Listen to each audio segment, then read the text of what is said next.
I now want to bring in Susan Stigant, Director of the Africa Program at the U.S. Institute of Peace. Susan, thank you so much for being here. Really appreciate it. Let me just have you respond to this ceasefire. How optimistic are you? What are your key concerns here?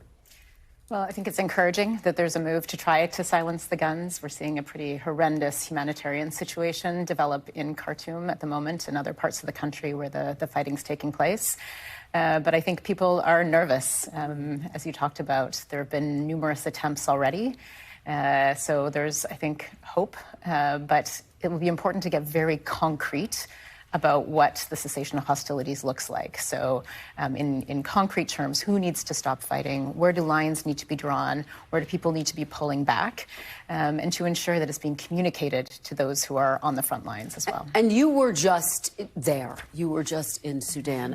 What did you see? What were your key takeaways? I was there about 2 weeks ago, and there was a lot of tension at the time. It was at the point where the political dialogue was getting to some of the hardest issues about the integration of the forces, the command structure, and who would be in charge.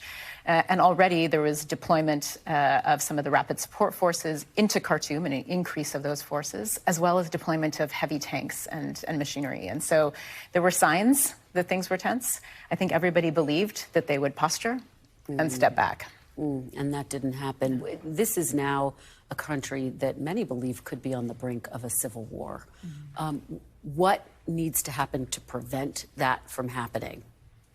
I mean, I think the first step is to get an end of the fighting immediately to allow for the humanitarian access. I mean, people have been stuck in urban centers since the fighting started 8 days ago without food, without water, without electricity.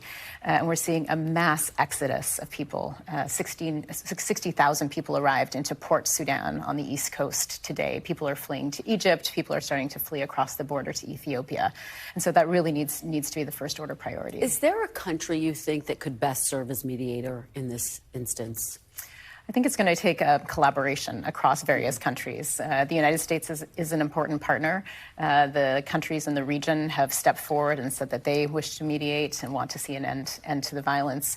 Countries in the Gulf have significant influence over the respective parties. It's going to take a coherent push by all of those. Obviously, there was the evacuation of embassy staff, but there are still Americans who are in Sudan. How much concern do you have for their safety and their security? I have a deep concern for the Americans, a deep concern for the Sudanese as well. I think I talk to people who are making some of the hardest decisions of their lives about whether to stay in their homes or whether to flee, whether to move when there's quiet or stay and hope that a ceasefire will actually hold. And imagining what could be the repercussions if the violence continues. Sudan really relies heavily on aid organizations that are not able to access and fulfill their normal duties that they would be. How is that impacting this already dire humanitarian situation there? Yeah, I think that's one of the main concerns is in the moment where you have a major crisis and it seems that people are pulling back, there needs to be a push to get assistance into the areas where civilians are fleeing. I will say there is a tremendous capacity, and we see communities that are organizing with great generosity to move water to people who need it, to help people along the way as they're evacuating out, to really protect their own communities. And I think that's the foundation that we saw in Sudan's peaceful revolution in 2019. That's the hope for what the country will be in the future. How do you assess the job that President Biden and the Biden administration's response so far? Have they been reactive enough? What would your message be to them? Well, I think that we should be taking this with the greatest degree of seriousness. And so having President Biden involved, talking regularly to leaders across the world, messaging the importance of playing a helpful role, but also making sure that nobody is fueling the conflict by providing resources to any of those who are fighting, and then holding the space for the civilians. Civilians are caught up in the fighting right now, but they have to be part of the solution going ahead. Yeah. Okay. Wonderful. Thank you so much for being here. Thank you for your perspective. We really appreciate it.